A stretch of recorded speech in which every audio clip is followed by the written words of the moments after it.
Hello and welcome back to In the Trenches, the show where we talk with people who are currently in the trenches of crypto. Today, I was joined by Nedos, the founder of Compute for AI, where we talk about who he is and some of his history, the past, present and future of Compute for AI, and how they are integrating X402. But before we get into it, please make sure you like, subscribe and turn notifications on so you never miss out on another In the Trenches video. Let's get into it.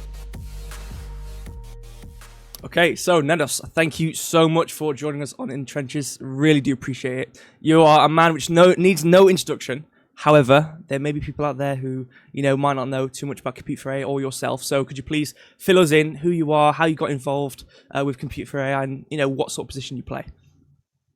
Yeah, so my name's Dmitry, aka Nedos. I got into, last thing that we're discussing here is Compute AI. So we built a platform where we run the biggest GPUs, the best GPUs out there, B200 GPUs.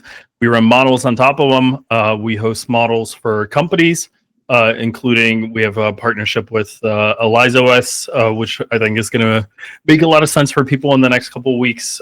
We also have one where we're running some of the infrastructure for news research as well, and running one of their models, and that goes all the way down the stack to letting people run smaller GPUs for image and video generation, where you don't necessarily need an 8 DGX server, as it's called, which sucks 10 kilowatts of power and is what you would generally want to run LLMs. You would get something smaller. I guess I got my starting crypto, or I'm best known in crypto, 2018. Back in 2018, we hacked Ledger and Trezor and did a talk at CC, which is like the biggest, oldest hacker conference, and that talk hasn't really lost a lot of relevance. I stand by pretty much every comment there. So the cool thing is, since then we did a bunch of research where some of it was white labeled under other companies. Some people have read between the lines, gotten back to us on it. Other than that, we did we still audit wallets. So if you're a wallet company out there, you want somebody to look at your wallet before it goes out, we still do that. So we recently did the foundation wallet, just got published. So we do that through Key Labs. I've just been in a crypto all this time. So, it's a super, I think this is like a niche. The mix of AI and crypto is a niche that is going to grow for many years. I think we're only beginning to scratch the surface of it. Absolutely. So you're clearly seasoned not only in cybersecurity, tech as a whole, crypto, the whole shebang, basically. Everything you would need to run an AI crypto company, basically. I would like to think so, yeah. Basically, yeah. It seems like it. So the first thing I want to get into is your history. I think that would be just show as a whole, how you got into Compute for AI, how you got into AI, how you got into crypto. So my first question is, what inspired you to launch Compute? Is it a system where you looked at the landscape so far in crypto and saw a gap for AI, or did you kind of see crypto as a good vector to start an AI project and use crypto as its kind of bare bones system? Yeah, so for me, kind of the interest was always, so I saw ChatGPT. That was, I'm a tech nerd, like a lot of people are. So I started playing around with all this stuff super early. I saw ChatGPT. I hear challenge accepted when a company like ChatGPT tries to explain why you can't do this stuff yourself. And there was, recently last week, PewDiePie was showing running models at home, etc. So there is that angle to it, but you can also, there's ways to essentially get big GPUs super cheap. And the thing was, we did I through the years have done security trainings for a lot of big companies out there, and so I would usually fly out there, and then there would be a team of like 15 people, and then we would do the training on site, and then on one night we'd all go to a bar and stuff like that. It was pretty epic. I was supposed to do a couple for some of the manufacturers, some of the big car manufacturers in the UK, but that one fell through. I think the company ended up doing a restructuring, so unfortunately that one didn't go through. But I've been in a lot of places, but then COVID hit, and so we actually started streaming it, which is how I got into having a nice lighting setup, etc., and doing all that kind of stuff. And we actually had to build our own streaming platform. So if you start streaming and you want everyone like worldwide to be able to view at a high quality, and so we do super technical trainings, lots of code and stuff like that. And you start getting into, so for example, if you stream generally, if you try to, especially the live streaming, YouTube does a better job re-encoding everything for you to be able to watch it later. But if you want to do it live, it's very difficult to encode everything at such a quality that you can like read the fonts so that they don't hurt your eyes and stuff like that. And so the only way to do it is to essentially set up like a cluster of NVIDIA GPUs to take the stream and be able to transcode it in real time, and then use really high quality codecs and stuff like this. So that was my 2022, was that we were just deep into writing our own CUDA containers, getting all that kind of acceleration going. And little did I know that was going to become like a very relevant skill set to have a couple years down the line. So we essentially, we still do trainings on occasion. We actually have one on AI for security engineers in December. So that's advanced security training. We still do that, and so you can check it out there. But essentially, all the background and learning how to build containers and learning how to get everything up and running on a GPU was the perfect starting point to do compute without all the things that we get asked about, without huge corporate backing or like a huge VC raise or a ton of engineers, etc. If you live, breathed, and sort of suffered through NVIDIA and CUDA containers and Docker and all that stuff, it's not that hard to start doing the AI stuff as well. Yeah, there's a lot of resources external on every scope, realistically. Stuff which is very opinionated, stuff you could edit really easily as well. And then there's obviously Olama, you just set it up and then you just run something. You could, and they download it themselves. As long as you've got a computer which has like one GPU in it, you got your own LLM. There you go.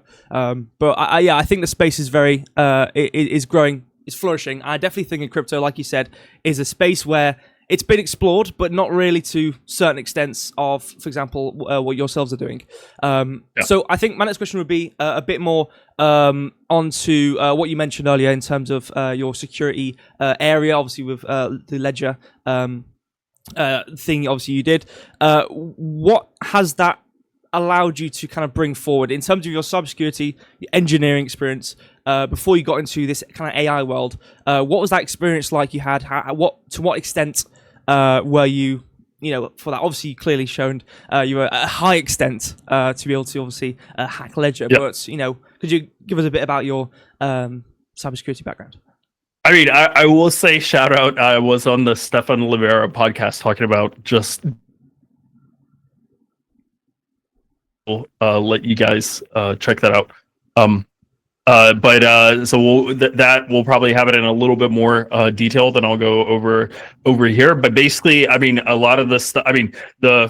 As a cybersecurity person, so I also tell my cybersecurity colleagues, people that I know from conferences for many years, like if they get downsized because of AI or etc., they'll always be able to find a job in Web3 because security, unfortunately, is sort of an afterthought. It's like a nagging thing that people sort of punt and implement at the last minute, and so there's a lot of demand for building stuff securely. But when it comes to the hardware wallets, I sort of got into crypto when I saw the Trezor. So originally they did a Kickstarter, if I remember correctly, and so when I saw there's a microcontroller storing, to me at that time, I actually went to see a client, and I was proposing. So I did a lot of white labeled research where the client publishes it and I get a mention or I don't get a mention. But long TLDR, I pitched this to one of my clients and they said, who would be stupid enough to store more than $10,000 on one of these things? And it's like, I mean, just think about it now. I mean, just how many millions of dollars are getting stored at this thing, and it has to do with the fact that, like, I mean, from a security risk profile sort of thing, like you can't store $1 million on a $200 device. Like that is, it doesn't make sense. Like that's not what a bank would do. They would say that our budget to be able to allocate to this problem is so much greater that this is not the class of product that we're looking for. So I mean, hardware wallets still exist. I mean, I see I mean, like, there's use cases where they make a lot of sense. I mean, especially like we work with a lot of people who do creative stuff, and they're forced to use essentially a hardware wallet, connect to OpenSea and stuff like that. So those I think are the use cases where you're forced to store these NFT collections somewhere. You absolutely have to connect it to your browser, etc. But I think for a lot of people, I mean, paper wallet or something like that is gonna, with all your savings completely offline, is probably gonna get you a very similar level of protection as a hardware wallet in practice. Is the main thing. But when it comes into building these kinds of projects, it goes into you also have to have like a sort of a threat level analysis, just an idea of where people's key is going to be, where do you do encryption. So for example, we have authentication from whenever you launch something with an API key, it gets authenticated all the way to the machine that you're running on, and so only you can connect to the machine. Like no one else can connect to it, and that's true whether you're using the web interface and connecting to it over the web interface, because it's actually sending the key by the browser, or you're actually accessing via the API. So I mean, that is like a huge. I mean, getting into AI more generally, that's like a huge aspect that's getting completely ignored. I mean, so when you have as tempting as it is to do everything with like a Claude Max subscription, I mean, you should really read the terms of service, because it's very clear that they're absolutely using whatever you send them for training data for training the next model. So I mean, it's very blatant in the contract. It says they'll anonymize all the passwords and stuff like that you accidentally send to them. But I mean, it's very clear they're using it for training data if they're getting into the details about how they'll scrub your personal data before it enters their data set. Yeah, I mean, you might as well, if you're going to do something mean, you might as well sugarcoat it. You know what I mean? But okay, so clear a lot of history there when it comes to cybersecurity and engineering. So in terms of that bridge now, when you first, and you mentioned in terms of your CUDA cluster and really transitioning towards AI and already having a solid base, when it was the first conception of compute for AI, so the first kind of moment you were thinking about starting to build compute for AI, when did you kind of realize, and what did you do to try to realize that this was the right venture, right area to go in? Yeah, well, I mean, it's the exact. I mean, I get triggered every time I open up. I mean, I haven't seen one. I have to be honest. I haven't seen one in like the last month or two. But like 3 months ago, maybe people shame themselves into not sharing it anymore, or it's become so much of a thing that it doesn't shock anyone. But I mean, I would get triggered every time I would log in, and on crypto Twitter, somebody would show their OpenAI bill, and it would be like $30,000 for running a bunch of agents. I mean, that is still to this day. I mean, we started adding on our end. We now let you connect and use all the external models. So full disclosure, we pass the pricing exactly as it is from the external models. I mean, you're getting the pricing that Anthropic and Grok and everyone else says, and people are amazed that if you use Claude Opus, which costs $75 per million tokens, which is the most expensive model, I mean, you will easily vibe through that amount in about 30 minutes, even if you have a $75 subscription. I mean, so you'll easily, so like about 45 minutes to 1 hour per million tokens is generally what people end up using if they're using Cursor or vibing or something like that. So that's also why it's a good metric. If you go on OpenRouter, for example, look at pricing elsewhere. I mean, that pricing is about what 1 hour of using it for for an agent will cost you. Right. Okay, right. So clear as day, there was obviously interest in building compute for AI and going into AI, and obviously comparing that with crypto. So obviously seeing that bill, that was pretty much, you immediately knew there's a problem here. There's a gap. Yeah, I mean, well, I knew from the beginning. I mean, I initially, I mean, like when we were the very, I mean, so like the very early, like starting to drift in the direction of doing this project was probably November, December of last year. But I mean, so like for me personally, I mean, I remember being on a plane reading the Hermes 3 technical report back in the day from News, just because Hermes I stumbled on. It's actually one of the best models for doing security related stuff. It's like completely underappreciated because it's unaligned, so it removes a bunch of the protections, which are just silly if you're trying to do something like audit code and actually find bugs in it. To the fact that ChatGPT has a hard-coded, I'm not going to help you do security related stuff. It's not really helpful for you as a security researcher. So Hermes actually does a way better job. So I remember I was reading that paper, and so I mean, now the fact that we're hosting Hermes 4 for Noose a couple months later, like less than a year later, is a pretty epic story arc. If you ask me, but the goal was always just to, I mean, for me, the interest was always just getting access to the models, because I'm a big believer in, you know, Chat GPT and Grok and XAI and all these companies having these sorts of valuations. But like, to give you a perfect example, the model that launched last week that is killing it on all the tests is Minimax M2.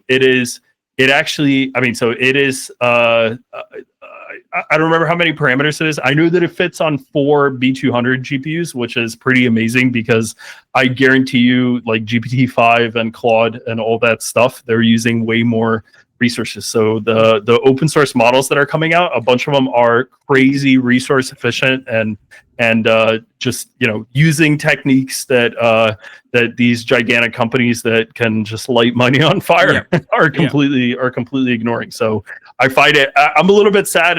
Like I was on the PAI spaces yesterday.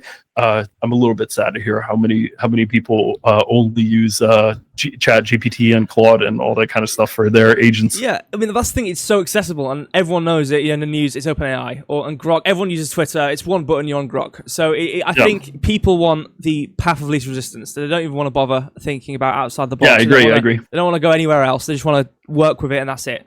And in terms of inefficiency, it's like I'm pretty sure a lot of the models have a ton of white space and a ton of crap which is not needed and could be pruned. And obviously, I know. Absolutely. The open source AI area, the amount of they can have the same model for any device, and it's just pruned and pruned. Obviously, I know pruning could remove certain quality of the model itself, but the inefficiency these companies run at and still are the biggest ones. But obviously, different topic. Anyway. No, but I mean, it's a great point, because I think the thing that we're gonna see, like, I mean, that's still coming. I mean, that like is taking a moment for people to appreciate, and I think there's gonna be a phase where people become aware of the open source models first. I think what you just described is gonna be the thing where, especially in the Web3 space, there's going to be a huge opportunity for training models for specific tasks. So not training models to compete with OpenAI, but for example, or training models to compete with Claude. But for example, I mean, I'm obviously a heavy user of all this stuff. So the amount of times that I get, so to give you a perfect example, like function calling. So you tell the model that you have these capabilities, etc. Like there's, I mean, for all intents and purposes, just think of like the corpus, the training data that goes into Claude. Like, why, if Claude is the model that's writing good code, like, why bother asking it what file to read or something like that? You could have a way smaller model running locally and doing that kind of stuff.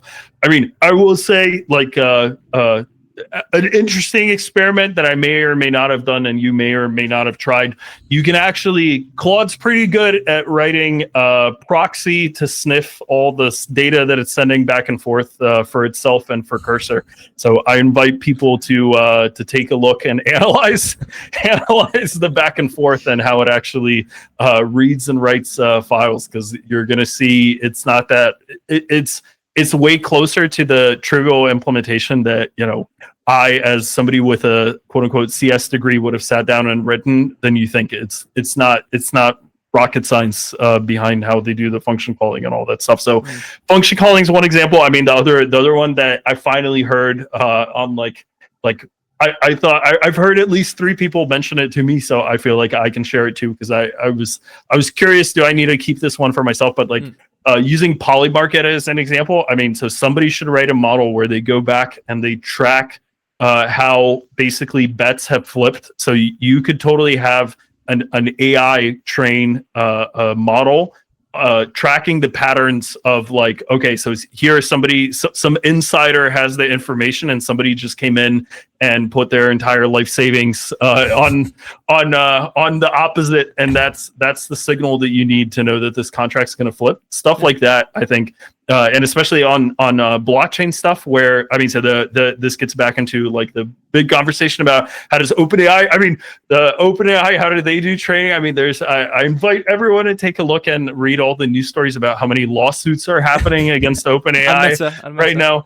Yeah. And Meta, and I mean, just crazy amount. I mean, they didn't care about anything, but in the Web3 space, we have this technology called blockchain, and everything that's on the blockchain is essentially public knowledge. So there's no way to prevent you from, for example, getting all the Polymarket contracts and calls and stuff like that. And I mean, to a certain degree, I mean, like, Hyperliquid would be a cool one, but like a lot of times when it's exchanges, I mean, I don't know. I haven't looked at how much on-chain data is there. Usually for like high performance trading, they're not like snapshotting everything to the blockchain and stuff like that. But I mean, there's a lot of on-chain data, and that's only going to increase. And there's going to be a bunch of models that people do with on-chain data. I mean, there's small chains somewhere logging weather data and stuff like this. I mean, somebody could use that information to train it on. So I think that's going to be the final frontier of AI and Web3, is when people actually realize that this blockchain, the fact that we bother to log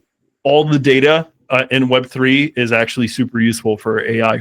Yeah. I mean, you made a good point as well in terms of like compartmentalized AI models, and every company, in terms of the big ones everyone uses, it's just one great big model, and the inefficiency. I think the point you made, especially with you coming into AI and crypto, and there not really being much there, it's still kind of getting built, and AI as a whole, it's flourishing. People know about it, but it's not really at its max capacity yet. And like you said, I think being able to build a multitude of littler applications which can interact with, or littler models which can interact with each other, I think would be a lot more efficient, especially for different use cases. Yeah, and then it gets into, so like let's say you write the best model for I mean, I'm not saying don't use the big models, but now if you write a really small model and this model is really good at navigating your C drive on Windows or something like that, specific to that, now you actually have a model that can run on whatever GPU, CPU you have in your laptop or whatever you have in your phone, and all that kind of stuff. So, I mean, that's exciting. I mean, that's a little bit like the direction that Apple is positioning itself in. If you had to pick a manufacturer, but no offense to Apple, as much as I'd like Apple, but I think they're a little bit behind overall behind the overall flow. Yeah. Okay. Well, brilliant. So history sorted. We know you have the history to back this up. Okay. So some more about Compute for AI. Again, there might be people who don't know much about it. They might be interested but want to kind of understand what it is. So my first question is, how would you describe Compute for AI in a blurb, in a sentence, in a small little paragraph, whatever it may be, to someone who has no idea what Compute for AI is? Yeah, so I mean, our goal, getting back to this entire story, I mean, our goal with this was literally to do everything for AI, but hosted. I mean, essentially not. I mean, it's everything that everyone's doing, but essentially in the Web3 space. So, I mean, I would say training. I mean, we don't have a training thing, although we are playing around with fine tuning and having those sorts of discussions with a couple projects. So, I mean, I would somewhat say we're getting into training, but especially the image video generation stuff, the running large language models at API scale, where I mean, we host the models for others, where we host their APIs. That kind of stuff we did as part of this project, which is kind of crazy. So we kind of set out to build all the AI stuff, and at this point we have all the AI stuff. So now it becomes interesting once you have it. I mean, this will be like a potentially good segue into the Explorer too. If you built all this stuff, now you can start monetizing it and building the applications around it, etc. But the starting point, unfortunately, is I mean, it's people say you should build the shovels, but it's like build the pickaxes. Yeah, sell them pickaxes. Right. But it's like you have to invent the pickaxe in a way first, or something like that. I mean, because all this stuff, at least when we were, I mean, it's improving every day, but it's still not trivial to run. But there's like a lot of great projects, and I mean, my favorite one you mentioned Olama, but I'm a huge I mean, for data center grade quality. So like if you try to run Olama, it's going to load up a data center GPU maybe 30%. So then if you use Llama CPP, it'll get to maybe 60 or 70%. And then the one that actually gets to like 98, 99% is VLLM. And then if you look at I invite everyone to go on GitHub and just read the VLLM changelog, and it is the amount of code that gets committed every single release is it's like screenfuls. And then it's like who committed, it's like a bunch of guys from Meta, a bunch of guys from Microsoft, a bunch of guys from Amazon, et cetera, et cetera. So you can clearly see which project is like carrying the internet's AI inferencing for everyone else. But that's like a super cool one to check out. So I mean, there's the building blocks are like the winners and losers are becoming clear over time, like which projects you would use for certain stuff. But don't get me wrong. I mean, I think for if people, I think you'll get a way better understanding of how AI works if you try to run it yourself on like a desktop machine or a gaming PC that you have at home, and then you'll get an appreciation for the biggest model that I can run at home isn't as useful as ChatGPT or something like that. And it's like giving you random things. It's like, what are you doing? Right. Well, you should actually, on that note, I will tell you should try Qwen 3 Coder 30 billion, which you can run at home and is actually pretty good. Okay. So that one you would be surprised. But like, for example, so like you said, for coding, Qwen Coder is not going to do a good job, but in terms of linting and like changing, I mean, there's a couple plugins like continue.dev you can configure it where it'll just do like your semicolons and stuff like that. I mean, any model will be able to do that, and they'll do the capitalization and whatnot. So. Yeah, I mean, I think it would have helped if the AI ecosystem didn't start off with everything in Python. I think it might have helped in terms of efficiency. Obviously, I know buildability, dev experience, I suppose, might have been good, but it might have helped a bit if things weren't immediately all in Python.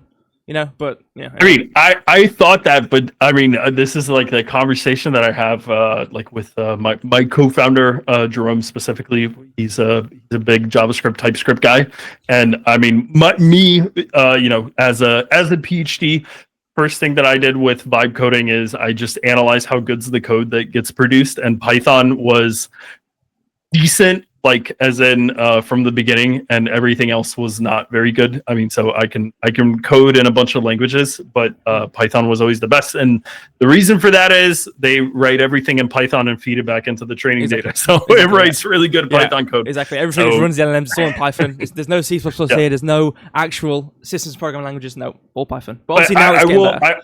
I will say, like as a caveat, like you should check out VLLM because everything's in Python, but everything gets compiled as a C binary, right? I mean, so so I mean that's the I think the solution for this. But I think for the problem is I think for an LLM, I mean we're getting there, but like the strong weak typing, I mean, especially at the beginning, like when the models were not that good, the fact that you would get way further with Python, just YOLOing Python in a very Python way of it just accepting every type and then only having like a trace back every once in a while. I mean, that's the quality that you could expect. Okay.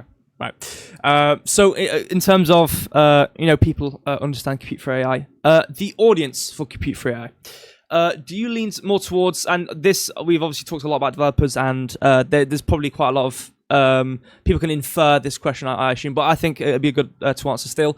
Do you lean more towards, developers trying to utilize AI, obviously using Cursor, Claude CLI, Zed, trying to implement or integrate AI into those programming tools? Or is there an area where consumer-based AI users, I'd say quote unquote, where the people who use ChatGPT, Grok, they just want a front end, they can talk to an LLM and interact with it? What area do you lie on that scale of consumer focus? Yeah, so I would say we're probably the easiest place to play around with a bunch of the models. So right now we have it even integrated onto the homepage. So if you go to compute with a 3 at the end .ai, we'll leave the link in the description. join the chat, and then you can even pay with Explorer 2 and just play around with a bunch of models. You can pick Claude Opus, see how fast it drains the 10 cents that you give it. It will be in a single query. But like playing around with the models, just seeing the speed that they throw stuff back at you is already pretty impressive. Because a lot of people think that the user experience, because the user experience, a lot of times you're interested in, for example, how much effort does it put into reasoning? How fast do you get the tokens back? And so all those are parameters that you can tweak if you have like API access to these models, where Claude and ChatGPT and all the stuff, they decided what's best for them, essentially, right? So they'll limit how much Claude can think, and so you'll get a completely different result if you run it. And then obviously with the open source models, you can tweak it to your heart's content, change temperatures, stuff like that, just get a completely different result. So just because you're most used to ChatGPT doesn't mean it's the best model. Especially a lot of people are doing trading and trying to build trading bots and stuff like that. And DeepSeek's a hedge fund. They're a Chinese hedge fund. So what do you think they trained their data set on? So I assume it would be a lot of trading algorithms from themselves. Yeah. I think I'm a little bit sad where I think a lot of the open source models, they do come out of China. They're much more efficient due to things like the GPU export ban to China. Yep. So they don't even have the latest and greatest hardware. But there's a lot of innovation happening because of those constraints. They have to go in a completely different direction to all the U.S. Big venture-backed companies. So it's pretty interesting to see the differences and stuff like that. And just because you saw, just because you've seen ChatGPT doesn't mean you couldn't get similar results at something like 1/10, 1/20th the cost or something like that. And so with us, we have a gigantic discount. So we do, like, on top of the open source models already being like 10 times cheaper than ChatGPT, etc. For the models that we actually host, which are Hermes, Minimax, we're hosting right now. So those models, if you stay calm, or if you use the API, so through the API, you'll get like a 5x discount if we're actually hosting the model, and you'll get a 10x discount if you're a staker. So we try to basically set the limits such that normal people or normal stakers won't be able to exhaust the amount of credits that they essentially get for these models. So yes, if you run a bunch of agents, you'll probably run into issues. But like, for example, ChatGPT and Claude, if you have the Claude subscription, you don't get an API key to plug into your application. With ChatGPT, you don't get, it's either you pay for API access or you build on top of them, and then they get their pound of flesh that way, like when you actually start using them to build your application. So it's a little bit hit or miss. So I invite people to check it out. Generally though, it's interesting because there's you can almost like plan your calendar around it. It's generally like this quarter is when Claude and ChatGPT, etc., usually launch a new model, and the essentially the open source models, they're usually spring summer launches, so northern hemisphere spring summer launches.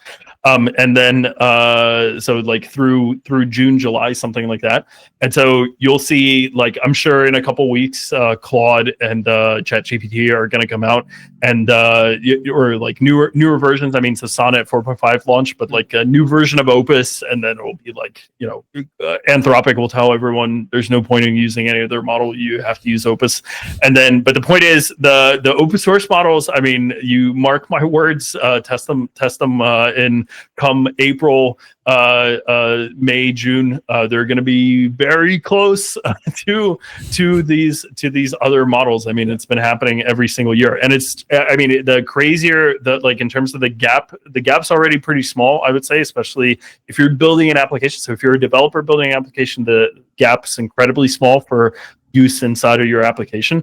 But where the gap is shrinking like crazy, like where people just because it's, I mean, Google, etc., do a good job marketing, but like the video and image generation models are just like exploding. I mean, so I don't know, no offense to Midjourney, but I don't know who has a Midjourney subscription anymore. I mean, it doesn't make sense. They got left behind.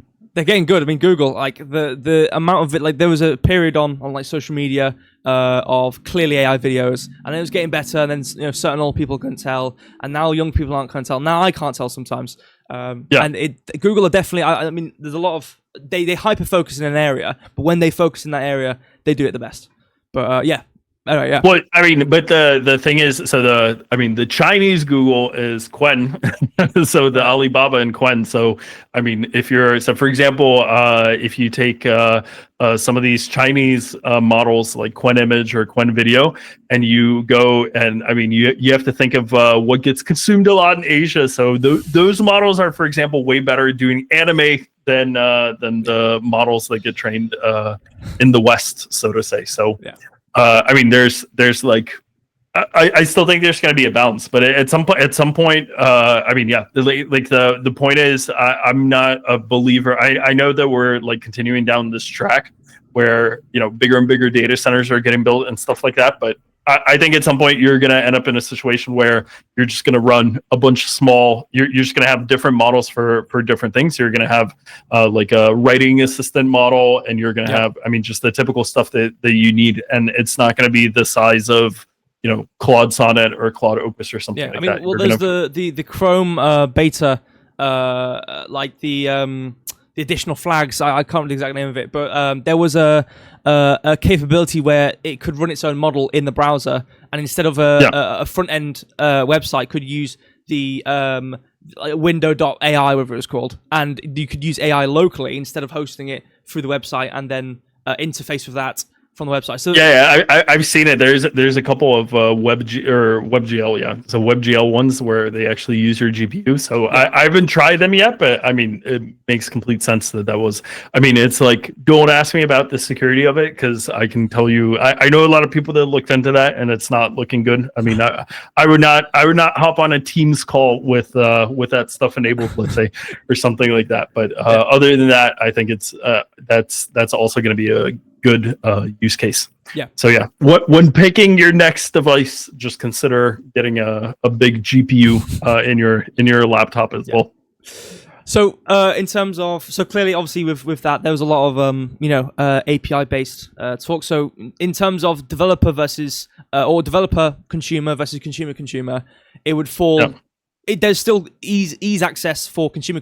Again, you go to the compute web page. First thing you see is that box where you can talk and obviously interface with an AI. But in terms of the roots of it, it's more towards developing within with using AI within your ecosystem. Right. Well, I mean, it is also because we're a pretty technical team, but I mean, so we end up going down that rabbit hole to a degree. But also, I mean, I think, like, fortunately, unfortunately, I think we're still at the stage where we're learning what the consumer demand actually is, and a lot of times, I mean, there's just, like, for a lot of people, I mean, there's a I forgot what the name of the YouTube channel is, but there's this woman who does these stats. I'll see if we can include it, but she did this breakdown she looked at the earnings reports of ChatGPT, and basically ChatGPT is about to have 1 billion users, and they have 99% free users. Is the statistics that you can read out of their out of out of their reports, or maybe it was 95%, but it's something completely unsustainable. It's like clearly unsustainable how it works. So I think as long as they're to finance the rest of the 95%, right? But I mean, there's no way that 5% is financing the 95% is the takeaway from there. So I mean, there's a lot of that kind of shenanigans happening right now. And so in terms of consumer sentiment, I mean, if they can use ChatGPT for free, why wouldn't they use ChatGPT for free if they get it that way? So I mean, there's a lot of that. I think the more exciting thing is like, I want to generate a specific image, or I want to apply like this filter to this image, or I want to clone somebody's or like have a birthday greeting from a famous person or something like that, which I will immediately say are questionable legality. Like don't tell me about that. But I think that's the kind of stuff that people get excited about that are not familiar. I mean, that they get to experience in AI. But in general, I mean, applications like, I mean, AI assistants, at your work, or for example, like every website should be able to index all the documentation that the company has internally, and you should just be able to talk to a chatbot and it'll reply better than any assistant manning the chat at the company. I mean, stuff like that is like the stuff where the consumer is gonna touch it and experience it, etc. But I think there's gonna be like in terms of consumer and where like it's going. I mean, I'm excited. I mean, I don't like I think it's questionable taste, the stuff that Grok's adding with like the video assistant anime girl that you're talking to. Yeah, no. But I mean, basically, I think there's going to be a lot of demand for stuff like that, where it's tailored to you, where maybe it's a machine that you have at home that has access to your emails and your photos and stuff like that, and you can actually talk to it and say, hey, show me, I don't know, my sister's birthday party from last year, and then it actually pulls it up because it has the context, and it knows your sister's birthday, and then it's just going to look at that date, see the album that you have on that date, and then pull it up and show it to you on a TV or something like that. I think that's going to be that sort of assistant agentic thing is going to be is coming, and like people are gonna be surprised that it arrives quicker than they think. Basically, turning something like your TV into like a screen to talk to an assistant, where there's actually like a human standing there with a nice voice that knows you and talks back to you and stuff like that. Yeah, no, absolutely. I mean, from what I would assume people see in the news versus what is actually out there, open source or not, it's two different worlds. But anyway, so in terms of so someone's new to Compute for AI, they want to get involved. They might be a developer themselves. They want to utilize your resources. Could you kind of walk us through an example of someone who might want to use it and kind of get involved from the start to the finish? Not the whole thing, you'd have to go through every single thing, but from initial inception to running a model and utilizing it with an API. Yeah, so generally, I mean, we have a really active Discord. So, I mean, in terms of, so pretty much everyone, so like you were asking just in terms of community split, I mean, we are very heavily dev community split. So like the most active people are basically all using your GPUs, building on top of the platform, trying crazy stuff out. I mean, like just to give you a typical example, like you can get let's say you get something working with like a specific image generation workflow, and then it's like, oh sweet, I have this image generation workflow. All right, it takes me 30 seconds per image or something like that to generate it, and then it's like, I mean, so or video is even worse, 30 minutes per video. So it's like I think this is working, but now I want to try it 10 times. Then it's like, okay, so I can either wait for the next 5 hours for that to complete 10 times, or I can go and boot 10 GPUs on compute, and then I'll get 10 results in 30 minutes. So those are the kinds of use cases that we try to make it possible to do, and try to,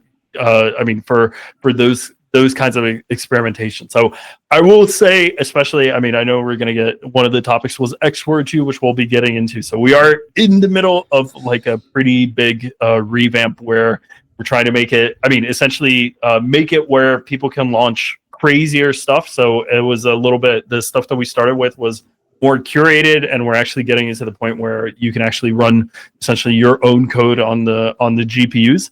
But it's quite a big architectural change. So that one's we're in the middle of it. So there's certain workflows that we have like good to go, and then that kind of stuff. We're hoping to get to the point where, I mean, essentially, there's some companies that do it for better, for worse, that have some ways for you to be able to run it. But essentially, you run like a small command, either in the command line or with X402, you click a button on the website or something like that, and then you can actually try and for a short amount of time run this model, get the result. If it's an image, you'll see the image and all that kind of stuff. But essentially expanding it to be able to run not just the stuff that we've curated, which I think is totally useful. I mean, so we have some big projects that are doing things like generating, overnight generating 25,000 images so that they can then sort through them and create an NFT collection out of them, which is like a totally epic use of AI because I mean, like you do like a buckshot like spray everywhere, and then you start to dig through and actually find the nuggets that were actually super good. So we're pretty good at doing stuff like that, and that's like a common use case that we see. But also, like I said, just playing around with all the models, comparing them, getting an API key that you can totally stick into any sort of software that you have. If you want to use it with LM Studio or OpenWebUI running locally on your machine, you can take our API key, stick it in, and you'll have access to, I think, 44 models or something like that. And then you can compare what's the response from Grok compared to the response. I mean, the one that I'm always most impressed by is how much faster the other models are. I mean, you take it for granted because the results good from like Claude, etc. But then if you're trying to build an application around it, the open source models are so much a lot of the smaller open source models are so much faster than anything you'll get from over the API from ChatGPT or Claude, etc. Right, so really easy, pretty much is the thing there for X42 system as a whole. Easy to just literally get straight involved with getting an API key, getting an account set up, and starting. Right. Yeah. So for us, I mean, that's exactly the direction that we're moving in. So we're making it where so the easy, I mean, like the starting point, the thing that we already have on the website is you can go essentially pay for API access. You'll get like a credit. You can use it for inferencing and stuff like that. But we're essentially adding, I mean, the stuff that we're refactoring in the backend, which will hopefully be up in the next couple of weeks, is we'll actually be able to let you launch GPUs. We'll let you be able to launch GPUs and then run a specific like Docker container or something like that on that GPU, and then have essentially have everything through like a common billing system. And then for people who stake, they get a certain amount to use towards all of that every month. And then for otherwise, you could use something like X402 and just pay per use, or just pay in small amounts and top up your account and make sure that you have just enough balance to run whatever you're running. Right. Okay. So seems pretty easy. So in terms of Compute for AI and what they provide versus other competitors, let's say. So what sets you apart from other decentralized AI platforms, maybe within crypto, or maybe centralized ones outside of crypto? Let's say AWS, Google Cloud Vertex, I believe, is their system as well. So what would we've gone over pretty much everything, I would say, for it. So if you wanted to bullet point this, you can, in terms of the delineation between you guys and everyone else. Yeah, so we don't, I mean, like from a strategy point of view, I mean, so we're not like a traditional GPU network, because the sort of the tendency overall, I mean, like the thing that you have to think about is like how many idle GPUs are all these networks running. So we specifically don't do that because it means that we can have access to more things and we don't have to commit to them. So we can run the best GPU in terms of like cost performance for generating images, because the bigger GPUs that you probably are running on with ChatGPT are actually super like inefficient for generating. So like if you're using Sora or something like that, I'm sure like I'm sure I mean, I shouldn't say sure, but I know for a fact that a lot of the stuff isn't built in the most optimal way. Yeah. I mean, if you're concerned about the environment, etc., you shouldn't be making funny cat images on a 1,000 watt GPU necessarily and stuff like that. So there's a bunch of inefficiencies that we don't have to deal with in that sense, and so we can go and scale and make sure that we have the capacity that we need, and so we can. I mean, that means we can go in both directions, up and down, depending on demand. So that's sort of our strategy. So we're not like. I mean, I always start grinding my teeth when people compare us to traditional GPU networks, because our goal is really to be the layer of. People want to build applications, they need GPUs. Well, what makes the most sense? Well, it doesn't. Step one is not to go buy a data center. That's not the most efficient way to solve this problem. It's to have a really efficient layer that's checking prices everywhere and then getting essentially the best deal, and then being able to pass it on to people running on top of it. So that's the strategy that we have, and we're like super flexible. And so, I mean, like. I don't want to go too much into the specifics because it's like a completely different topic, but I will say like you will not believe. I mean, like I'm sure that in terms of, there's all this AI investment in data centers. I'm sure if you aggregate it worldwide, it's going to be a ridiculous percentage. Like, I mean, it wouldn't surprise me if it's 30-40% of GPUs out there are just idle in a data center somewhere. And the reason is that for all the reason is exactly what we built. You have to build the software first, and it doesn't really exist. And so you have to build a software stack. So you have to build a software stack that coordinates, hey, this GPU connected to the network. Now I need to find like a consumer for that GPU. And so this guy wants to run this. Okay, but that will only run on that GPU. And so these are all the layers that we had to build. So just having the GPUs alone isn't even half the problem. It's actually getting the stuff to run quickly, boot, and just building all the layers that you need on top of it. So fortunately, I mean, that's like what we focused on and what we have now. And I mean, that's sort of, now we can enjoy actually building the applications on top of it, so to say. So in a second, we'll go on to X42, again, a massive topic. We've thrown it around a few times in this talk. The last thing I want to say is a smaller question. It's on the side of developers. So you said you have a quite a big community of developers who are utilizing compute-free AI. Is there a way? Because I know there's a lot of your content on GitHub, for example. Is there a way someone can get involved on the other side of the fence? So not just using the AI, but helping to provide utility on the other side of the fence, if you know what I mean. So in terms of your SDK, you have a Python and a JavaScript one. Is there a capability for someone to maybe voluntarily want to provide open source on a different language, let's say?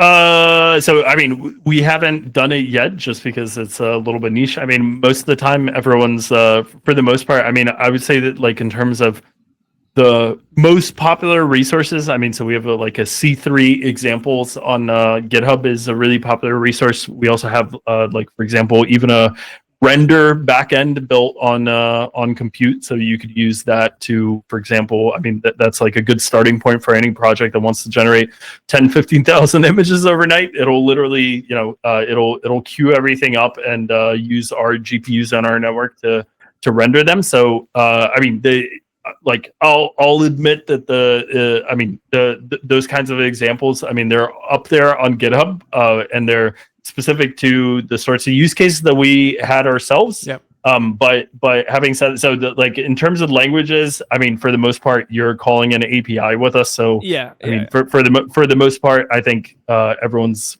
I don't know. I haven't done stats on what people end up doing, but I mean, for me personally, as a consumer of our own stuff and somebody who also vibes integrations with our own stuff, I mean. For the most part, we try to make sure that we have enough like curl commands for a Claude Code or Cursor to be able to consume and understand exactly how to send the exact same data to our backend.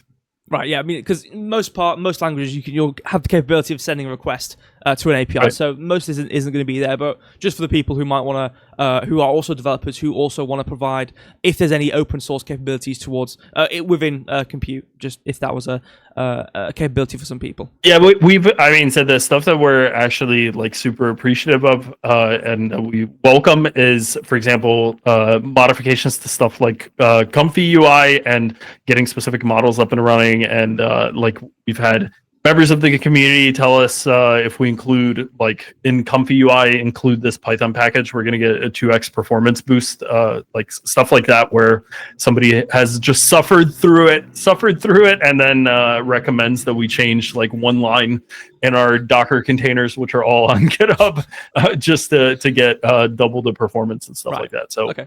So those, I would say, are the most welcomed contributions that you'll totally get a shout out and become a rock star in our community for. Okay. All right. So I think given a good rounded talk on, you know, compute for AI as a whole, you know, how to get involved, who you guys are, all that kind of stuff. So in terms of X402, so just before we get into your combination of you guys and X402, could you maybe explain X402? You know, it's a HTTP native payment, uses HTTP status 402, payment required. So there's a bit of information there, but how does that allow for, you know, real-time, low-cost transactions? Could you explain it a bit for people who might not be aware? I mean, I've been explaining this pretty much every day past couple of weeks. But I mean, the thing that clicks for, I would say, the simple thing is you're basically outsourcing who pays the gas fees is the main thing that X402 gives you, and otherwise. The second like part of the explanation I would say is the one model that proved itself is how Stripe does payment confirmations, and that's basically also what X402 is copying. And so what ends up having to happen is you have some server somewhere which is called the facilitator, and basically the backend and the client both have to send it some information that a transaction's about to happen, and if that happens, then it signs the transaction and says that this is legit because I got it from the backend, the website, and I got it from somebody's web browser. So the client, I got it from 2 different IP addresses. Now I can confirm that that's actually a transaction that's supposed to happen.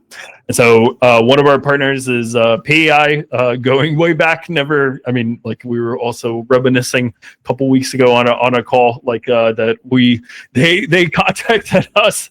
I mean, our partnership post was like 3 weeks into the public compute AI thing, just reminiscing where we were back then and where they were back then. There's PAI is one of the facilitators. I mean, so technically anyone can run a facilitator, but keep in mind you're paying other people's gas fees as small as they can be depending on the network. But hopefully that's I don't know what the business model is going to be. I mean, of all these companies in the long term, like how they're going to pay gas fees for everyone. But I guess as long as everyone's going up so far, then everything's good. Exactly. Okay, so hopefully people got a good understanding of X402 and what it is. So in terms of now the combination of you guys and X402, so on a base level, surface level, how do you guys utilize X402?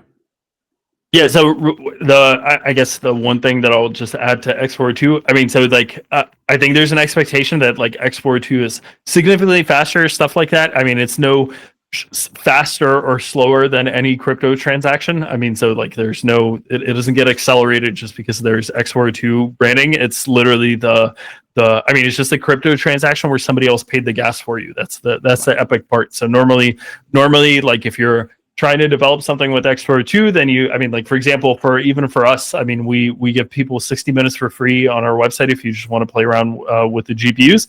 And then what we do to filter bots and stuff like that and to not have like fake accounts and abuse is we tell people to send like 1/10 of 1 cent in Solana to us, like some very small amount. And then But then you have to tell people that there's like a gas fee associated with this as well, and the gas fee is pretty comparable to the amount that they're sending. And so, I mean, that's like the bad UX design of crypto, is that there's always like this second thing to where to the uninitiated it's like, wait, what? Yeah, why am I paying? What am I paying this extra amount for? So, I mean, it abstracts that away, and I mean. Then there's also, especially with the Trump administration, and if you read all the guidances in the U.S., I mean, so for example, stable coins are like completely fine for accounting now, and there's a bunch of changes that happen. So it just makes a lot of sense for businesses, especially where, let's say, you're selling a product or something like that. Like this technology is pretty big in the sense that, you know, if you're selling T-shirts or something like that have like a real world cost, it's making it really easy to take payment, convert it to actual dollars on a bank account somewhere, and not have to deal with explaining your accountant. I mean, I'm going to quote one of my former colleagues. He would always say, the way to explain USDC to your accountant is just tell them it has all the features of USD and 8 decimal places. That's all you need to tell the accountant.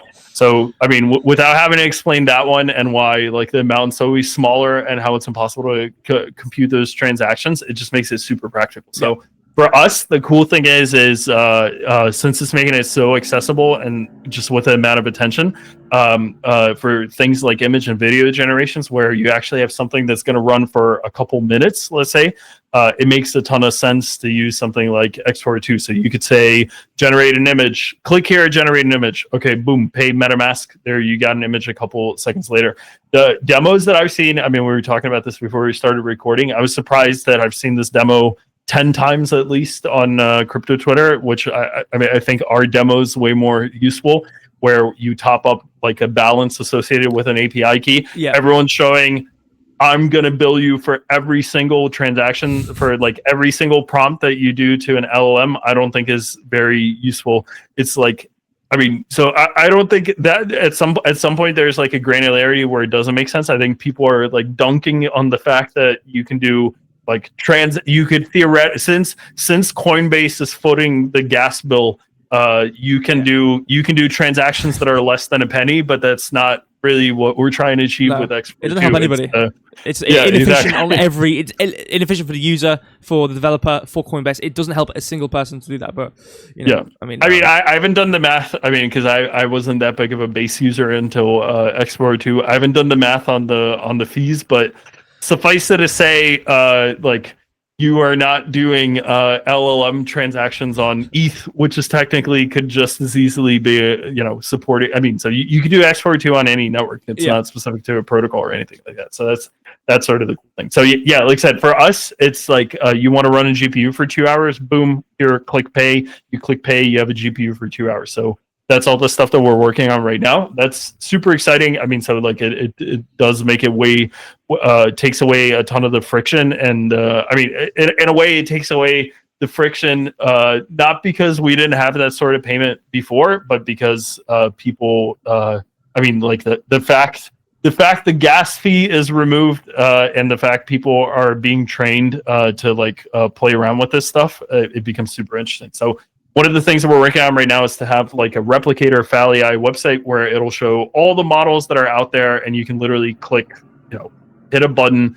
It will use one of those models and then give you the result right in your browser. And then you just click OK in MetaMask, confirm like the couple cents of a payment, and then it'll send the result back to you in a couple seconds. So that is super. I mean, like I've been looking for X42 use cases, but I mean that is honestly one of the biggest ones that I mean, so like a website like that, because when you're working with AI models, it's typical that you go on a website, you get flooded with these docs explaining how you have to do these API calls to do it. And now with X42, since you're doing API calls anyway, you don't have to log in or anything. It's just pay with MetaMask and try the model out. So that hopefully will be one of the first ones to have that up before anyone else. And I think that will be a pretty cool demo and an easy way to let people play around with lots of different models. Yeah, absolutely. So the in that we've actually answered the next three, pretty much answered the next three questions. So we can go through them maybe faster, or we can give them a little overview of it. So it's pretty much the whole answer of what you just said. Then is this question. So what makes X402 a valuable protocol for Compute for AI as opposed to other methodologies of payment as a whole? Yeah, well, I mean, from like a practical point of view, we're always like before that, like the only way to do it. And I mean, so like if we had a launch now and X402 were out, I mean, we would launch it and just do X402. I mean, like it makes way more sense to do X402 because otherwise, what we have to do is essentially maintain balances in like a virtual currency on our end, and then track everyone's billing instead of doing the pay per use stuff. So for the stuff that we do, this makes a ton of sense to do it like that. I'm a little bit, I mean, yeah, I'll go on the record as saying I know people are super excited about like agentic use cases. I'm not really sure what the agentic benefit is over something else, but like, I mean, just the example that we already have up and running where, you know, you can go and load up an API key over X402. I mean, load up an API key, give it to an agent, and have the agent run with it. That like makes complete sense. And then technically, you know, you could probably have the agent track its usage, see what its balance is at, and then be able to top itself up if it has access to a wallet. But I think one of the other issues with the agents that people sort of take for granted, I think people that are really doing autonomous agents, generally people will do essentially have the agent do like a payment intent and then confirm it on their phone because they don't want to trust the agent to really like run around with a wallet, money. being able to do it, which is, I mean, it's good and bad, but one of the things that we actually have been building just because it's so much friction for our users is we built logins which use Turnkey, which is a pretty cool, I mean, people ask me what would a hardware wallet look like if after we did all the talks on hardware wallets. And I mean, conceptually the thing that we wanted to build was Turnkey, so shout out to Turnkey. So what they use is they basically host HSMs for you and do all the key management. Like they run this expensive banking grade black boxes for you, and you just get access to them. I mean, that would be the thing that makes sense in terms of like the hardware has to cost a particular amount if it's storing millions of dollars. Yeah. That's what the financial industry does everywhere in every single country worldwide.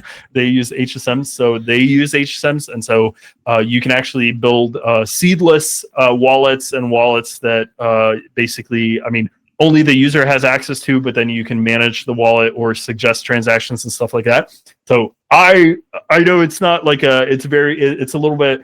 I mean, I'll get flamed for being slightly not Web3 to say that you could run a wallet over an API, but I mean that's another thing that we're working on because we're using it internally because it makes it easier to do things like convert from. I mean, especially with us doing X42 and Base, we're going to be able to convert like people from Solana to Base and move essentially from like one token to the next, or move USDC from one to the next, and do all that kind of stuff was one of the reasons that we did it. And then also just staking in general. I mean, you can just tell people to top up this address and then just track if the funds are there or not as staking. You don't have to do any sort of crazy staking smart contract, and then people can come and go as they want and do all that kind of stuff. So we actually built that stuff, which was like, I mean, all these things that I mentioned is like every single bullet point is like a month of our lives working on this project, and a month is like you should see how many hours we work on building a lot of the stuff. So it was a lot of work, but now that we have it, that's like another thing that I think would be. I mean, for agents, I would say something having a like a wallet with API access to it would make more sense. But I know that the real like the real hardcore agent users, they'll just build an app. They're like, for them, they'll build some sort of easy mechanism for them to just confirm on their phone generally. I mean, like, just speaking from experience, talking to people who build pretty complicated agentic like trading bots and whatnot. Yeah. Right. Okay. So you also answered another question coming after this one. So we can obviously, summarize it. So the next question, again, kind of talked about as well, is could X42 eventually replace the subscription models and like the API key system, which pretty much every API AI service has pretty much implemented, and obviously especially in context to your ecosystem. Yeah, well, so I think it makes sense. So for LLM I mean, so for like text models, I think you're always going to have an API. But basically, I mean, the answer is for everything else. I mean, X42 is like the superior solution. I mean, just pay if you want to launch a GPU. I mean, like even for us, like we have to. I mean, I hate to break it to everyone. We have to use lame credit cards to pay for our hosting providers at some point. Even for us, it's better to receive USDC at some point. I mean, like even in obviously, I mean, we have our token, which is volatile. I mean, so like hedging the token or something like that doesn't make sense. I mean, for us, just the fact that we have to pay fiat for hosting costs at the end of the month, it makes the most sense to take stables just for payment. And I think that's probably the situation for pretty much everyone running GPUs out there. So for us, I would say for everything short of the API, I think it would probably make sense to do X42. But having said that, I mean, it's also not hard. I mean, the point is X42 makes it the fact that it's built as REST calls. It makes it super easy to wrap any API. So you could do API with API key billing. Or, I mean, so the way that we're doing it, I mean, I'll even go out on a limb or go on record. I mean, for the X42 stuff that we're building, we're just creating a one-time use API key. You use the API key and then it never gets used again. So we're not even having to re-architect anything on our backend. We're just, I mean, not so much on our backend where we have to re-architect stuff to be able to run more containers and sort of have more useful things that people can do with it, but not the mechanism can still be an API key on the backend, but then you don't have to show it to the user. Right. Okay. Yeah, that makes sense. So another question. We'll eventually might hit a question you haven't already answered, but so X42, it supports multiple chains, right? We mentioned this with the Ethereum, and you mentioned even with the Solana system you have on the backend anyway. So obviously, this being a if and how, obviously in this case, for how kind of over the back end, do you guys kind of leverage that flexibility without it being complex for users?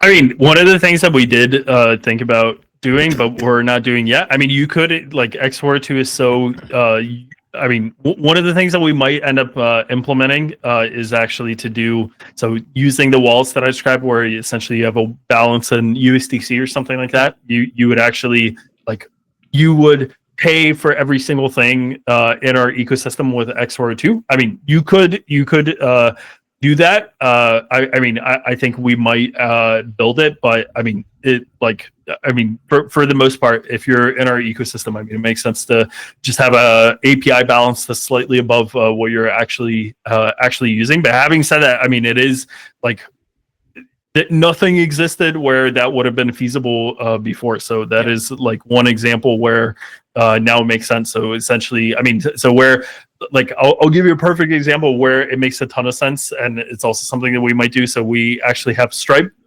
connected, and you can use Stripe with us. So one of the things that we're considering doing is crediting people whatever Stripe amount they have, just giving them the USDC, and then they essentially, as they use stuff, they send the USDC to us. So that's like an example of where it would make sense, where I mean, before that wouldn't have been possible. So now you can actually do on-chain transactions, do on-chain billing, instead of having some lame Postgres somewhere handling the billing for you. You actually do it in crypto and on-chain. Right. Okay. So with the system you have of X42, and AI have potential to kind of communicate with each other and negotiate directly. Is there a system where you can apply within that use case, apply X42 and ensure it's smooth enough to work? If you know what I mean.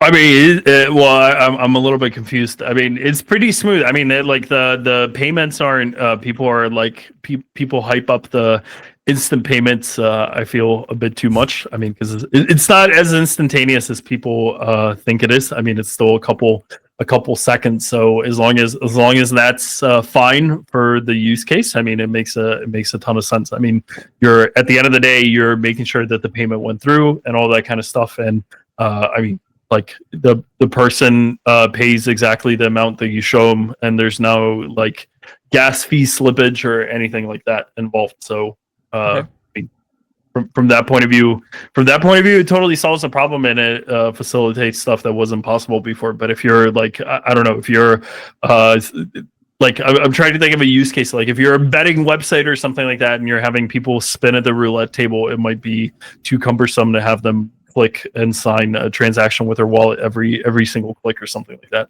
Right. Okay.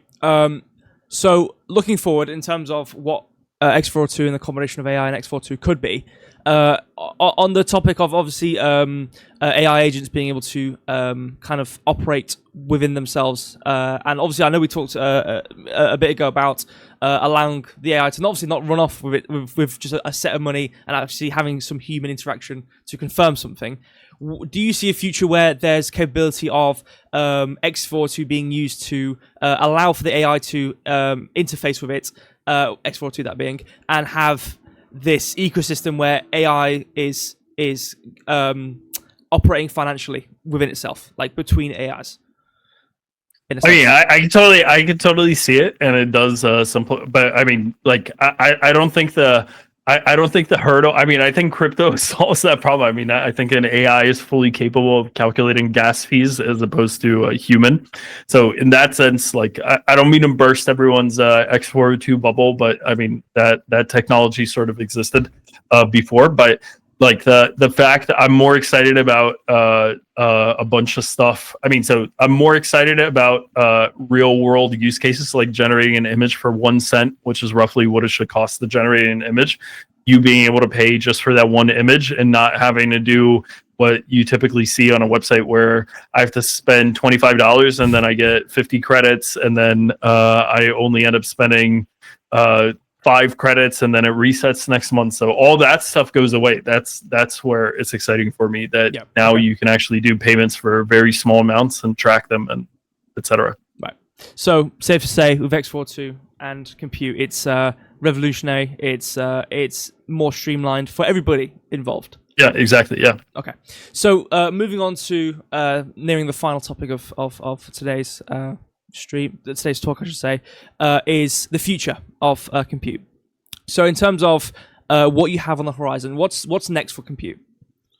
Yeah, so I mean, like I said, we're doing pretty big re-architecture just in terms of making a lot of stuff way more X42 accessible. I mean, so like I said, I mean, for us, it's big in the sense that, you know, there's a lot more interest in being able to click something, try something out. I mean, so for us, it really is a game-changing technology in the sense that before there was quite a hurdle to getting, you know, normal people, but now you can really build a website, say click here, and then they just get billed every time they click the button, and then they get a result you know, displayed right in front of them, and then there's no question about how did this work or what APIs were called, and there's no application to run. You can make much more sleek user-facing apps. So those are all things that we're working on, and I think we're going to have one of the best demos overall for all the models and stuff like that. And so like I said, the re-architecturing that we're doing is more so that we can cover even more models, be able to add stuff more quickly. So for example, I mean, a lot of people that have been following us have seen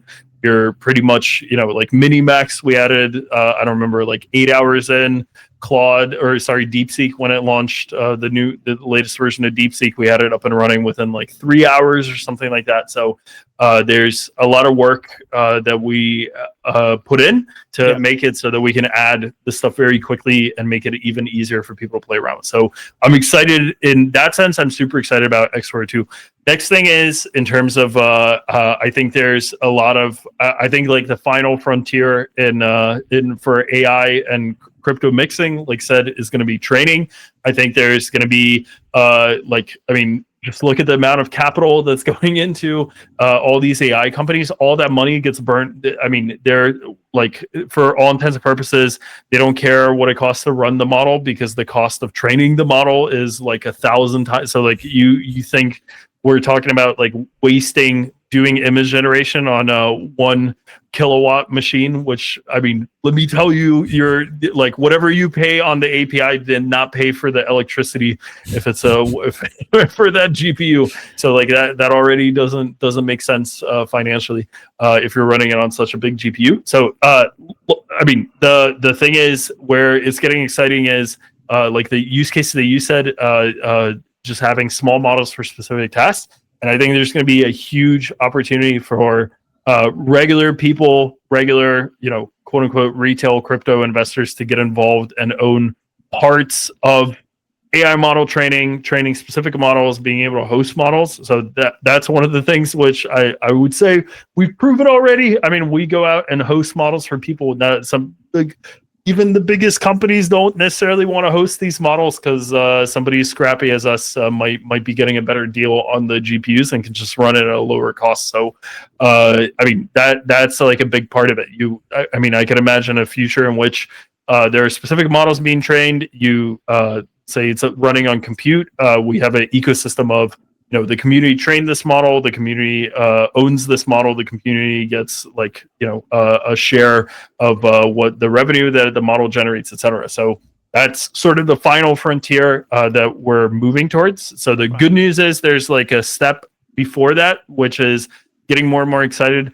So like, shout out to all the training networks. I'm like, just to name a couple, there's Templar, Templar and Basilica on BitTensor are a pretty cool team that we've spoken to before. So they're training models on BitTensor. Then there's companies like Jensen and Prime Intellect also are dipping their feet into model training. Even GPU companies like I'm trying to remember which one's the one that's on Solana. I can't remember if it's Node AI or something else. But somebody has I remember it's called training as a service. Was like the least exciting like name to have picked for this Web3 like service that they're adding to their website, but it's very descriptive of exactly what they're offering. Yeah. And then for us, which is cool because we have collaborated with them pretty closely. I mean, News Research is obviously going to be launching Psyche Network at some point, and the cool thing there is, I mean, Noose actually trains models that are useful, so they probably have the best track record in terms of actually having models that go and get used by people. So we're super excited about that. And so all of these networks, they are still on testnet so far, but I mean, for all intents and purposes, the launch is imminent for all these guys. I mean, I was under the impression a bunch of them would be further along than they are already, although admittedly some of them are running. So like Templar, Basilica, they're live and training some stuff. But like, for example, Noose, I think is I mean, you can check out, I mean, they have their website and documentation. I mean, super active project. I think that'll launch, it's imminent for all intents and purposes. I have no further information or like anything like that. Like, I don't have any insider information on that, other than we're super excited when that happens. But on our end, so this is probably the most retail focused thing that we have and we built internally and that we have good to go, which is letting people participate in the training. So instead of when you talk about training and these sorts of training runs, you're talking about having, again, usually at a minimum connecting 8 GPUs, so connecting an entire machine. So one of these machines, like each GPU costs between $30,000 to $80,000, $90,000, and you have 8 of them. So in total, the machines usually cost $600, $700, all the way. I mean, depending on, I mean, the thing that you have to keep in mind, the data center has to get built. They're all water cooled now. So there's like a ton of stuff. So like the racks have to have water cooling. You have to have special radiators, all that kind of stuff. you like, first of all, you can't run this at home. Like you cannot, it's impossible to run at home. And basically you can't run it. Like there's no as much as it pains me, or like there's a bunch of people on crypto Twitter trying to run a bunch of GPUs at home and trying to get these models up and running. I mean, like, you're not going to be contributing to training. I mean, just to give you, like, on the B200s, they have so like I'm staring at my 3090 in this machine. I have a 7900 XTX in that machine. So they each have 24 gigs of VRAM. A single B200 has 180 gigabytes of VRAM.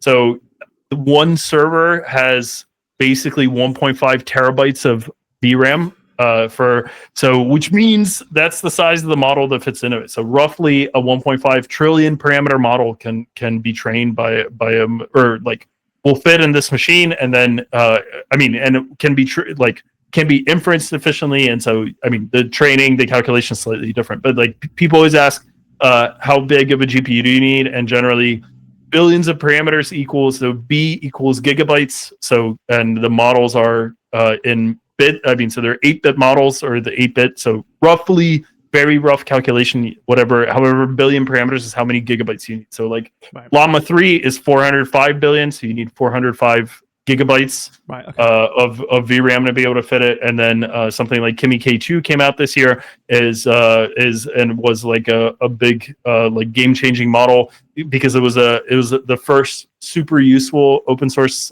model like in a long time. That's a 1 trillion parameter model. So if you read Kimi's documentation, they say you need two machines. But then if you have B200s, it turns out that it fits on one machine, because they have that much more VRAM than anything else. So anyway, I say all that to say that's like basically what's going to happen. I think in the next quarter probably is there's going to be essentially AI mining of future tokens that are launching, that are going to be subsidizing models being trained on their networks. And so who's going to train the models? You need somebody with GPUs. So where do you go for the GPUs? Go to compute. Yeah, exactly. So you guys can come to us. We'll help you. We got the GPUs. I know a guy, and we'll hook you up. And so the way that, I mean, this goes back into X42. I mean, so the thing that we built initially, because I mean it's like I won't mind. It's not like public, but I don't mind mentioning it, because it's like it'll click for people if I explain it. We were originally going to do that. You find like a GPU sponsor, and so we were going to do something where we mint. And so we built all this. Just to be clear, I mean, this was like another like month, several weeks to a month that we spent on. So we built something where it mints NFTs. So you have like you own the GPU for a month, and then we would track how much like revenue, airdrop, etc. did you get as a reward of sponsoring that machine.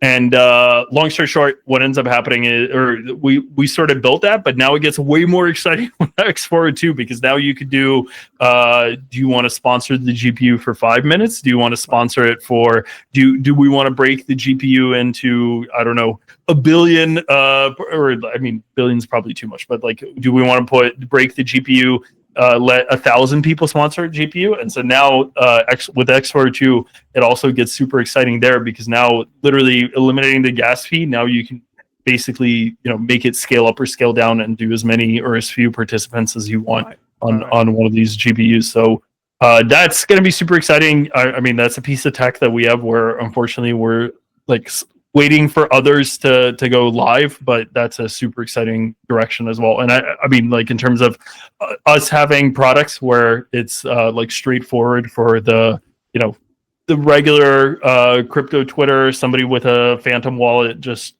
transferring from one cryptocurrency to the other, I think that's probably the most exciting thing in terms of like having something like a yield product that we're going to be hosting. Okay, so a lot coming up. Yeah.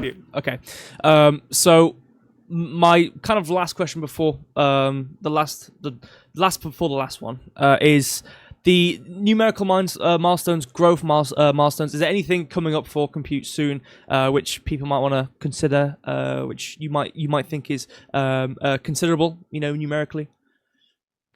Numerically, I mean, I think you mean, I mean, so we do have the GPU counter on our website that people get really sad if it stops going up for whatever reason, which means that we're super stable, right? I mean, it means that everything's running as it should. We don't have to move stuff around. We just keep the same GPUs loaded up and stuff. So, I mean, it's like in a way, it's a anti-metric, but yeah, I mean, we're pretty close to eclipsing 10K GPUs there.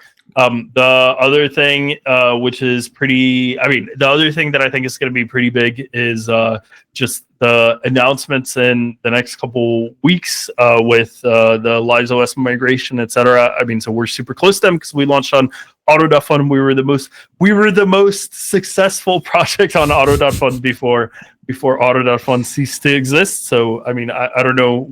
I keep asking if we get a medal or something that we can, a plaque that we can hang up on the wall, just to prove some sort of NFT, maybe. I mean, some sort of digital proof that we were the most successful project on Auto.fun. But we still have a good relationship with them, so we're trying to help them out wherever we can.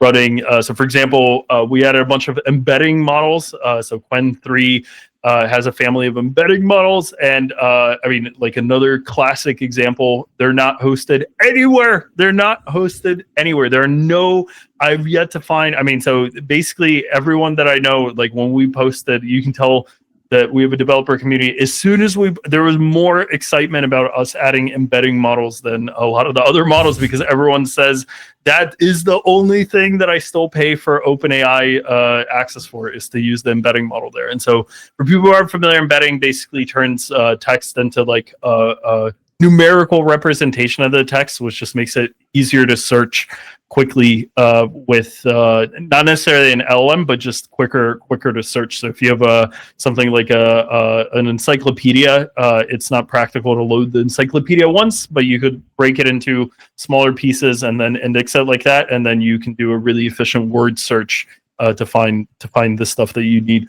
So that's one of the models that we have. But like, yeah, so I mean, the Quen model, the embedding models we added, because a bunch of people that we're very close with from the Eliza community said that they're in a similar predicament where there isn't a good provider for embedding models. So stuff like that. I mean, I think you guys get what I'm getting at. So yeah, and in general, if you guys have a community out there, if you have a model, a specific model or anything like that, that you need somebody to host, you can always reach out to us, and we'll, I mean, trust me, we have I'm confident in saying we have the lowest price anywhere for hosting GPUs. So, and especially if it's a project that we can collaborate with, I mean, it'll be an obvious yes for everyone involved. So if you have a model or like model request, make sure to get in touch with us or ask on our Discord or mention it on our Discord. We'll try to hook you up. Right. So consumer or not can all get involved with compute. Whether yeah, for sure. Right. Yeah. So I mean, so the consumer. I mean, I would say. I mean, especially for projects. I mean, if projects have like specific needs, or for example, I mean, so if you're a project and you're you have a 20K OpenAI bill at the end of the month, I mean, also get in touch with us, because there's a lot of stuff that you can do running models, and you'll be surprised how much faster like a dedicated to you instance running a bunch of B200s is going to be. I mean, where it's not under load to the degree that the instances are that you're hitting on ChatGPT's API are. It's going to be significantly faster, like noticeably faster, and also the response times are going to be faster, just because they have load balancers and stuff like that, and you can just cut all that stuff out. Right. I have one more question before I ask the final one. Is so knowing what you have already running, and I brought the question up because of what you mentioned with the embedding models in terms of what people really wanted. Is there? I know we talked about already your specific solving kind of sphere versus centralized or decentralized AI projects. Is there any models which people are still going outside of you guys for? Because like you said with the model you're about to be introducing or trying to introduce, which people were raving about because they were using external people for. Yeah, right. Do you pretty much have everything now which you could find anywhere else? Are you like the one-stop shop? Is this a whole ecosystem now, or is there still something you're looking for? Well, I mean, the one that we don't have, quote unquote, I mean, we have it internally, but we're not like leveraging, and it's sort of more of a niche audience would be the training stuff. But otherwise, I mean, for every sort of model, I mean, like even in terms of the models that we host for image generation and stuff like that, a lot of it's driven by feedback from the community. I mean, just talking to people on our Discord, knowing people will say, I want this specific model. I want to be able to generate images. Can you add this? And so we'll add it. And so, like, I mean, to give one example for one of the community teams that we have, which is actually doing a lot of work. I mean, we actually we modified so essentially like the Comfy UI container such that they could install plugins themselves, which is like it's like a documented thing, but like go and find me another, it's like a feature that's built into Comfy UI, but go and find another provider that will let you just install a bunch of custom models or custom, I mean, like the thing is, it's actually like a super common thing that you might end up having to do if you're doing LoRa's. So you have like a specific look and feel that you like. You actually have to load your model that you modified and trained locally. You have to get it running on that instance to be able to generate more images like that. And so we go out of our way to help people implement that kind of stuff, especially especially in the classic crypto sense, where we try to a rising tide raises all ships, or how the saying goes. Like especially if it's something that we can collaborate on and just expands our community, we're happy to do it. So you facilitate for pretty much everything, from what it sounds like. Yeah. I mean, that was the stated goal originally. So I am happy to say that we sort of. I don't want to sound too what's the word? I want to put it delicately, but I mean, we definitely built a stack for all aspects of AI. So at this point, I mean, there's not, like I said, the only thing that we don't have customer facing yet is the model training, but otherwise, in terms of AI stacks, audio, video generation, background removal. I see your background removal flickering during this recording. You should try some of the AI models for background removal that some of you can even run in real time. I mean, there's so many crazy. I mean, it just I'm always so sad to see like people not trying a lot of the stuff out, because it's just crazy. So like, background removal, there's a project called so like one of the things that just to give people a perfect example if they're trying to like visualize it, so we built something where we can basically take anything that's hosted on Hugging Face as a Hugging Face space, and we can run it on our backend. So basically, if you have a specific model, so I mean, this is exactly what happens is we have people ask for like a specific 3D model, so we added it. So literally, if it's hosted on Hugging Face, if there's like an example running on Hugging Face, we can basically take it as is, run it on our GPUs. And so that's the kind of stuff that we're working on right now to make it even easier to do stuff like that, to just say, hey, I want this. I mean, because it's crazy. You run it on Hugging Face tells you, like, buy some credits, bro.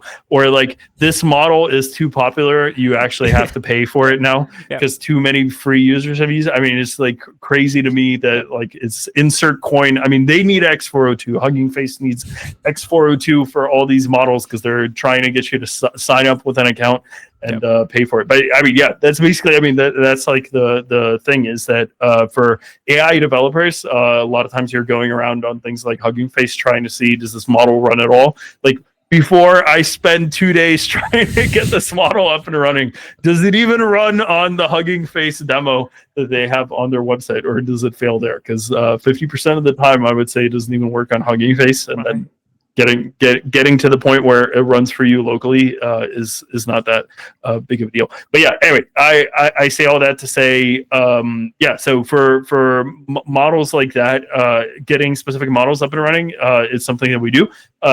Background one, just closing the last parentheses, the background removal, there is an epic, like one of the best, most underrated AI models. There's a collection background removal model called RemBG, which you can look up on Hugging Face. Right. And it is like 19 of the best models to remove background that will put anything that you've used to shame. So I mean, I used it to remove I use it instead of Photoshop now. It's like I was fixing an image. Like classic. I had to fix an image for my kids' kindergarten, and then it's like you throw it in there, it extracts all the kids from the background, and then you can move them around, add the kids that came 2 hours late on that day to the image, so that they all have an image together and have it all come back together. I'll so look into it.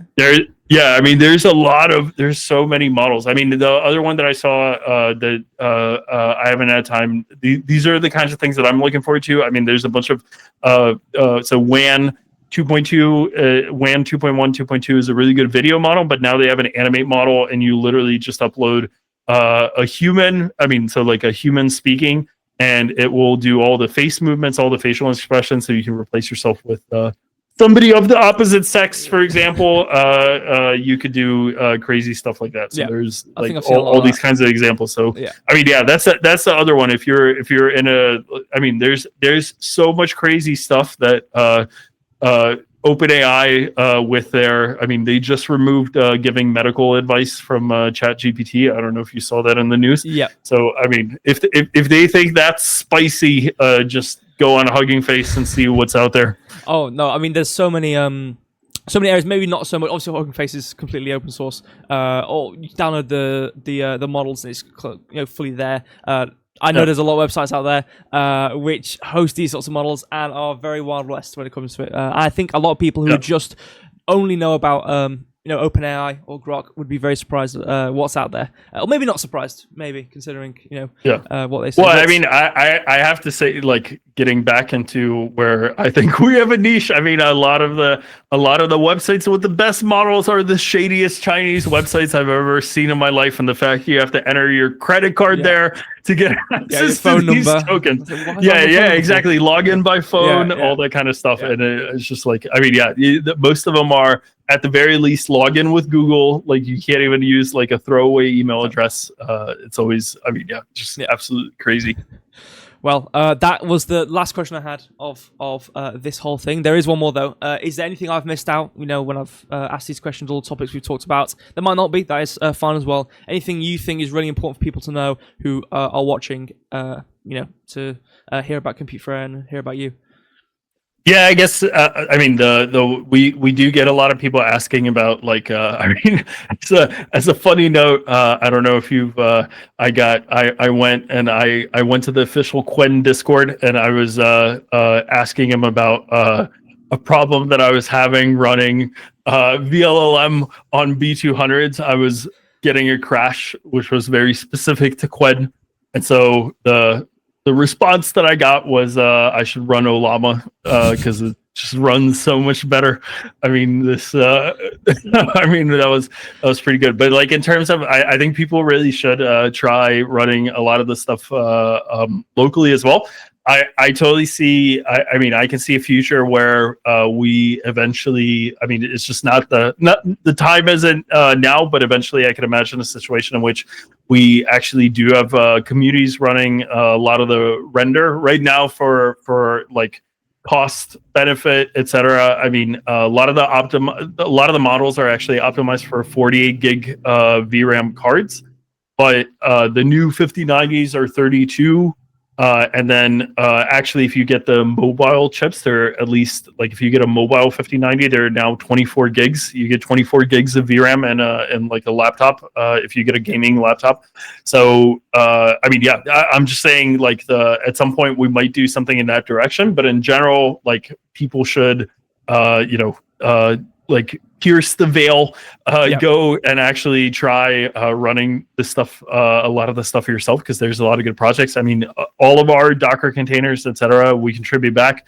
I've seen community members, like, for example, we have a C3 VLLM, so it's a VLLM container that basically makes it. I mean, so it, like, VLLM has the way that you run VLM is you run VLM and then you run like 100 parameters afterwards, and it's like impossible to use and it's impossible to like maintain. And what our thing does is it just wraps it so that you can set everything as environment variables, which makes it way easier to run in a Docker Compose, for example, and so way easier to maintain. Like I have a Docker Compose for running this model, and I have a Docker Compose for running this model, etc. And so it just makes it way easier, way more like maintainable, because you can do it as an env, modular, maintainable, etc. So we use it ourselves for pretty much everything we run, and so we contribute it back. So I mean, even stuff like that you can run locally. So, so things like I just saw the embedding, like when we added the embedding models, I remember sitting there thinking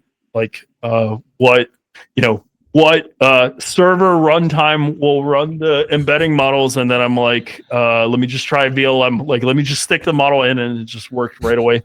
So, I mean, clearly, the embedding endpoint was already implemented in VLM. I didn't even have to read the docs.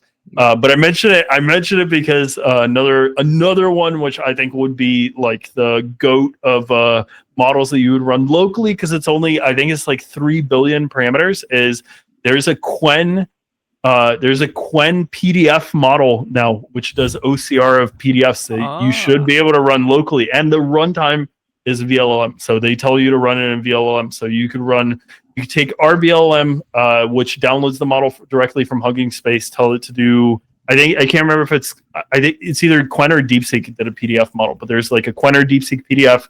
And then literally over the API, you throw it a PDF and it gives you the OCR back. So that's one of the ones that, I mean, that one's perfect. That one, I think a lot of people would actually get a lot of use of for the consumer. running locally. Yeah, normal work. A lot of PDFs get used. There you go. Yeah.